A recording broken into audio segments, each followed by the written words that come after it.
quiero es que se siga desarrollando, pero a mí me parece que ser político es una cosa súper digna. Es poner tu tiempo libre a disposición de la sociedad, y me parece súper digno. A mí me jode vivo lo de la gente que está todo el día criticando a los políticos y que lo saben todo mejor. Es como en el bar cuando echan el partido del fútbol, que todos saben cuándo había que cambiar a qué jugador y cómo había que haberlo hecho. Todo el que valga para presidente de gobierno que se presente, todos los que lo sepan hacer mejor. Pero claro, eso solo lo puedo decir desde una perspectiva suiza en la que todos somos políticos, todos pueden influenciar. Entonces, por eso es por lo que yo digo, España fue impresionante que consiguiera llegar a una democracia y mantenerla, pero ahora hay que desarrollarla. De hecho, el compañero Rubalcaba esta mañana dijo que la Constitución ya no es tan intocable como lo era. Ya me alegra, ya era hora. Entonces, en eso tienes razón. O sea, la democracia se tiene que ir desarrollando, y esto solo tiene que ver con las elecciones hacia afuera, donde el pueblo decide. Luego lo que decidan los partidos en su casa, eso cada cual como quiera. Había otra pregunta por ahí atrás.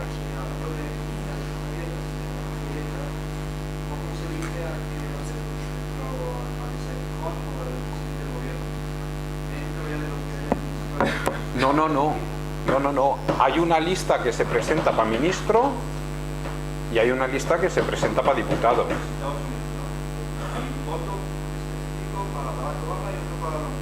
No, hay un voto para los 7 ministerios. Yo puedo elegir 7 ministros. De mi partido solo se presentan 4, y como no hay prensa suiza lo voy a decir, yo voy a votar a 5. Pero tú votas puedes votar a 1. Tú dices, esta es la más chula de todas, y yo, para que los otros no sean competencia a ella, no voto ni a los del propio partido. O, por ejemplo, ahora mismo tenemos una situación en Basilea que los burgueses están súper peleados entre ellos. O sea, los burgueses, ahí es la derecha moderada, están súper peleados, y hay muchos socialistas que nos planteamos votar a los 2 candidatos de ultraderecha, que no van a salir ni a tiros, solo para joder más a los burgueses, porque luego cuando haya una segunda ronda se van a pelear entre sí mucho más, porque los 2 de ultraderecha no se van a retirar. Sin embargo, si sacan media docena de votos, se retiran. Entonces, todo eso son estrategias políticas que tú eres capaz de hacer. Tú no necesitas un caudillo que te lo diga. Y luego a veces metes la gamba, y lo bueno de la política en Suiza es que la culpa siempre es tuya. ¿Alguna pregunta más? Vale. Vosotros agilizáis como queráis con lo de las preguntas, porque yo me cogí una semana libre para venir a explicaros y vosotros mañana curráis. O sea que el tema de los políticos milicianos, que claro, también tiene que ver un poco con lo que hablábamos antes. Político miliciano no significa que no cobra nada, porque entonces a lo mejor por primera vez tendrían razón Cascos, que solo podrían hacerlo los ricos. Los políticos milicianos reciben dietas por los días de sesiones, pero que tampoco hacen falta ni tantas dietas ni tantas sesiones como se ven en el Parlamento español. O sea, el Parlamento suizo se reúne 4 veces al año durante 5 semanas o 3 semanas. Hay sesiones de 3 y hay de 5.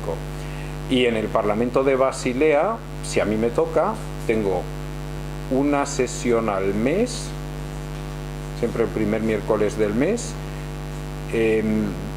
y si no, puede haber sesiones extraordinarias. Y eso te pagan algo, pero que no es mucho, siempre teniendo en cuenta que estamos en Suiza. O sea que aquí podría parecer mucho, pero en Suiza no es mucho. Es mucho más barato que tener a políticos a sueldo.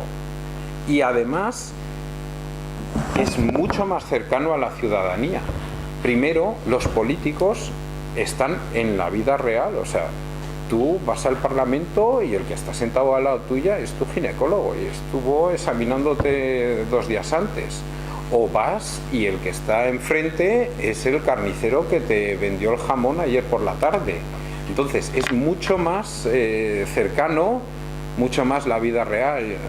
Recordaréis que a José Luis siempre le increparon el tema de que pensaba que un café cuesta 70 céntimos. Yo reconozco que es lógico que Zapatero no compre café, porque esto es otro sistema. Sin embargo, en Suiza pues es mucho más campechano. Son gente que está en la vida real mucho más cercano a la vida cotidiana de los ciudadanos. No tienen ningún privilegio. De hecho, mi vecino de puerta es el ministro de Transportes e Infraestructuras del cantón de Basilea. Y vamos, allí ni guardaespaldas, ni coches de policía, ni nada por el estilo, vamos, lo echamos del barrio si empieza a pasar por ahí la poli. Entonces yo creo que eso es una ventaja, y además así tienes todas las edades, todas las profesiones, tienes todas las condiciones, tienes homosexuales en el Parlamento sin que el partido haya dicho queremos promover a los homosexuales y ponerlos en el primer puesto de la lista, sino que votaron a un homosexual porque a lo mejor les caía bien porque toca guitarra, o porque había defendido la ley contra el tabaco, o porque había defendido la subida del IVA. Entonces tú nunca sabes por qué la gente vota a quién. Ahorras dinero con el tema de las dietas. Hay un problema desde mi punto de vista, que es a nivel federal. A nivel federal las dietas son considerables. No es mucho, o sea, todos en su profesión normal cobrarían muchísimo más, pero sobre todo algunos jóvenes dicen, bueno, yo vivo solo de las dietas, y les llega. Entonces, eso va a ser un problema el día que no vuelvan a ser reelegidos, sobre todo si no tienen todavía experiencia laboral. Y el otro problema es que a nivel federal sí que ya la política hoy no es como en el siglo XIX o a principios del siglo XX. Es tan compleja y tanto material que algunos necesitan apoyos, algunos necesitan pues una secretaria o algo que les ayude con el papeleo. Eso es una cosa que el sistema miliciano en principio dice, no, somos todos capaces de hacerlo todo, y algunos tienen sus limitaciones. La enorme ventaja para el propio político, y por eso os digo que todo lo que yo propongo aquí, los políticos tenían que darse con un canto en los dientes, porque pasan la responsabilidad, la comparten con el pueblo. Y por ejemplo, en el tema de los políticos milicianos, la enorme ventaja del político es que nunca sale de la vida laboral y siempre es reciclable. Es decir, si yo ahora salgo elegido, yo esos miércoles voy al Parlamento y el resto del tiempo soy abogado. Y si dentro de 8 años no me reeligen, yo sigo conociendo todas las leyes actuales de entonces. Si yo fuera arquitecto, seguiría conociendo todos los sistemas informáticos que haya dentro de 8 años, cosa que aquí no pasa. O sea, tú te pasas 12 años en la política y no puedes volver a tu profesión, a no ser que sea, yo qué sé, panadero, que a lo mejor dentro de 12 años no habrá cambiado mucho, aunque probablemente también. Entonces, esta gente reciclable no se tiene que aferrar a la política, y es una enorme ventaja para el propio político. Y además es muchísimo más transparente, porque tú siempre sabes de qué palo van, siempre sabes de qué pata cojea. En la política española, en todas las democracias representativas, partes de la utopía de que el político es totalmente virgen y totalmente neutro, y que todo lo que se le ocurre por casualidad y por el bien común.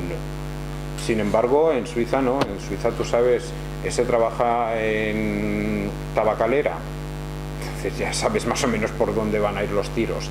Ese trabaja en el sindicato, ese es el gerente de la asociación ecologista de no sé dónde. Entonces tú siempre ya hay una lista que tienes que rellenar cuando sales elegido, en la que pones: estoy en el consejo de administración de tal, estoy en la fundación tal, estoy en la asociación pro energía nuclear, estoy en cual.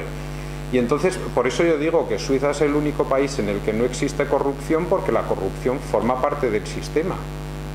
O sea, mientras tú aquí, para sacar adelante una ley que proteja a los bancos van a tener que hacerle ojitos a algún diputado de este partido y del otro, allí tú sabes, este trabaja en un banco, este ya sabes más o menos por dónde van a ir los tiros. Sabes que este es sindicalista, también sabes por dónde van a ir los tiros. Es mucho más transparente y mucho más honrado, porque todos nosotros hacemos política desde unas convicciones que surgen de nuestra biografía, de cómo hemos sido socializados. Nadie viene con cero opinión y dice, a ver, ¿qué me parece a mí el tema del tabaco? No, todo el mundo sabe que eres fumador y sabe por dónde vas a ir. Entonces es mucho más transparente así. Y el tema este miliciano, pues no solo es en la política, sino también en la justicia. Los jueces en Suiza los elige el pueblo y no son jueces profesionales. No, dímelo a mí, que soy abogado, que a veces pasas unos apuros. Luego el escribano del tribunal, ese sí es un jurista, y es el pobre que tiene que luego adaptar la sentencia a lo que más o menos es ley, ¿no?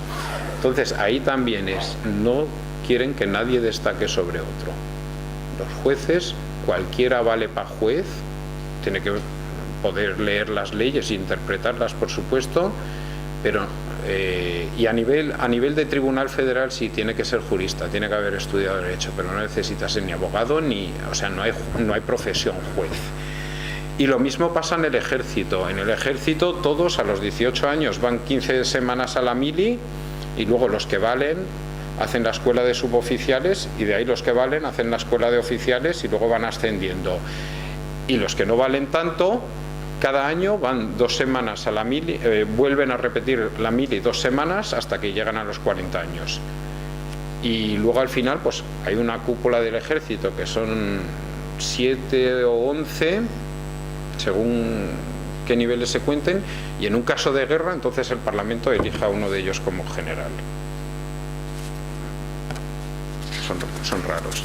Pero nosotros también somos raros, porque yo muchas veces tengo que explicar España en Suiza y siempre les digo, primero tener en cuenta los raros que sois vosotros y luego criticar a los demás.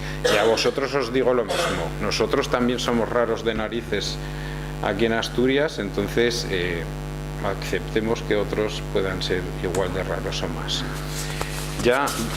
Vamos ya acabando, gracias a Dios. El gobierno es colegiado. Aquí tenéis el gobierno. Este es ministro del Partido Liberal, es Schneider-Ammann, es el ministro de Economía. Este es el ministro de Exteriores, es también liberal. Este es del Partido Popular, es el ministro de Defensa, Willy Malgo. Esta es ministra de Finanzas, el de Economía está de Finanzas. Ella es del Partido Burgués Democrático, esta es demócrata cristiana y ahora lleva transportes. Esta es socialista de Interior y este es socialista y que lleva PAC, es el último elegido. No, él lleva Interior, entonces la otra lleva Policía de Justicia. Bueno, ahí veis un gobierno, o sea, nada de... y ninguno de ellos es presidente del gobierno. O sea, no existe concepto de presidente de gobierno ni concepto de presidente de la República ni nada por el estilo. De hecho, es muy curioso que exista... En realidad los raros no son los suizos, los raros somos los demás. Cuando se acabaron las monarquías, quitamos al rey y pusimos un presidente de la República. Claro, si no valía para nada el original, ¿qué va a valer la copia? En realidad, un rey o un presidente de la República es como la bandera, el himno nacional o el escudo. No sirve para nada. Por esto, alguno del PP me podría haber crucificado. Y luego, aparte, ahí sí que ya son radicales los suizos, no tienen ni presidente del gobierno. Todos tienen el mismo rango, son todos consejeros federales y todos ellos... el sistema se llama primus inter pares, es decir, una vez al año se elige a uno que es el que dirige luego las reuniones del Consejo de Ministros, que ahora mismo es ella, para el año que viene va a ser él, porque ahora es el vice, y eso se hizo porque los estados que nos rodean dijeron, coño, tenemos que tener a alguien con quien hablar cuando vaya nuestro presidente del gobierno, no lo va a recibir cualquier ministro. Y entonces pues elegimos a una que es primus inter pares, es la primera entre iguales, pero que no manda más que los demás, tiene un par de cuestiones representativas más, tiene que ir a más fiestas y beber más champán, pero por lo demás manda igual que todos los demás. Y se turnan una vez al año. A mí me parece muy sensato. Y además es que no sería posible, porque claro, tú te imaginas el gobierno actual o el antiguo en España, y claro, tienes a Rajoy y a todos sus ministros que son todos del PP, entonces manda y ordena. Pero aquí esta pobre mujer, que además ella es la única del Partido Democrático Burgués, que le va a mandar a estos dos que son socialistas los dos, si pesan el doble que ella. Entonces, por eso, en un sistema colegiado es muy sensato que no haya presidente. Están obligados a mantener lealtad, cosa que sobre todo a Huele Mauros le cuesta mucho trabajo. Cuando el Consejo decide algo, lo tienen que defender, y sobre todo lo más jodido es cuando deciden algo de tu ministerio, lo tienes que defender en contra de tu partido, pero para eso has sido elegido, tampoco te obliga a nadie a ser ministro. Entonces todos ellos, cada uno lleva su ministerio como le da la gana, porque para eso está el pueblo, que lo puede controlar cuando quiera. Pero en las cuestiones que tiene que decir el ministerio, el gobierno completo, en una decisión 4 contra 3, todos van a por la de 4. Luego, claro, en alguna entrevista se le nota un poco de qué pata cojea, a todos, pero sobre todo al Huele. Y bueno, a nivel cantonal es lo mismo, y a nivel municipal también. O sea, no hay ningún gobierno en toda Suiza, a ningún nivel, en el que todos sean de un partido, y debe de haber muy pocos ayuntamientos en los que sean de dos partidos. Claro, un ayuntamiento muy pequeño en el que solo hay liberales y demócratas cristianos, que los demócratas cristianos la mitad son ideológicamente socialistas, pero no hay partido socialista en ese pueblo, pues ahí puede darse que haya un gobierno solo de dos partidos, porque no hay más partidos. Pero en principio siempre son colegiados. Y ya seguimos con el federalismo para acabar. El federalismo, Suiza tiene 26 cantones, y esto es un debate que ahora mismo vamos a tener que llevar en España si queremos o no. De hecho, Rubalcaba esta mañana lo ha lanzado. Todos los estados suizos, los 26, se consideran independientes. De hecho, en todas sus constituciones, cada cantón tiene una constitución, pone el cantón y la República de Ginebra y el pueblo de Ginebra se dan la siguiente constitución. Y la constitución antigua, la que cambiamos en 2001, ponía que todos los cantones son independientes en lo que no lo limite la Confederación Helvética. Es decir, era una pequeñita mentira que les contaron en 1848 para que no se rebotaran, porque había algunos que no querían entrar en la Confederación.